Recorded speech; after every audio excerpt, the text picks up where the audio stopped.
প্রাত্যহিক জীবনে রসায়ন, কেমিস্ট্রি ইন এভরিডে লাইফ, ইট বা ব্রিক। নির্মাণ সামগ্রী হিসেবে ইট যথেষ্ট গুরুত্বপূর্ণ। তৈরির পদ্ধতি অনুসারে 3 ভাগে ভাগ করা যায়: বাংলা ইট, সিরামিক ইট এবং কংক্রিটের ইট। সাধারণত ইটকে বাংলায় ইট বলা হয়, মেশিন প্রস্তুতকৃত ইটকে সিরামিক ইট বলে। সিরামিক ইটে সিলিকা 55%, অ্যালুমিনা 30%, লৌহ অক্সাইড 8%, ম্যাগনেসিয়া 5% এবং জৈব পদার্থ 1% থাকতে পারে। রবার রবার হলো প্রাকৃতিক উপায়ে সংগৃহীত একটি জৈব পদার্থ। রবার গাছের কষই হচ্ছে রবার। রবার হচ্ছে রবার গাছের জমাট বাঁধা তরুক্ষীর। রাসায়নিকভাবে প্রাকৃতিক রবার হলো বহু আইসোপ্রিন একক জুড়ে তৈরি দীর্ঘ জৈব পলিমার।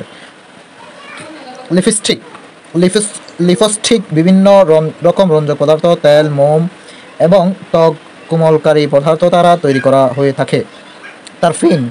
তারফিন ফাইন জাতীয় গাছের নির্যাসে তৈরি তৈলবিশেষ। পেইন্টে দ্রাবক হিসেবে তারফিন ব্যবহৃত হয়। তারফিন তেল বা অ্যালকোহলে রেজিন জাতীয় পদার্থের দ্রবণকে বার্নিশ বলে। বার্নিশ এক প্রকার সুরক্ষাকারী স্বচ্ছ আবরক পদার্থ যা সাধারণত কাঠের পৃষ্ঠতলে প্রয়োগ করা হয়।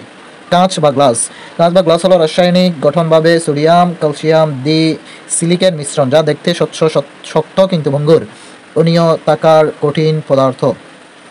কাচের উপাদান বা অনেক ধরনের কাঁচ বাজারে পাওয়া যায়। এদের সংযুক্তি বিভিন্ন, তবে কাঁচ তৈরির প্রধান উপাদান হলো সিলিকা, বালি, চুন বা চুনাপাথর ও সোডা অ্যাশ। এই 3টি মূল উপাদান থেকে উৎপাদিত সাধারণত কাচের মোটামুটি সংযুক্তি হলো কাঁচ বা Na2O.CO2.6SiO2।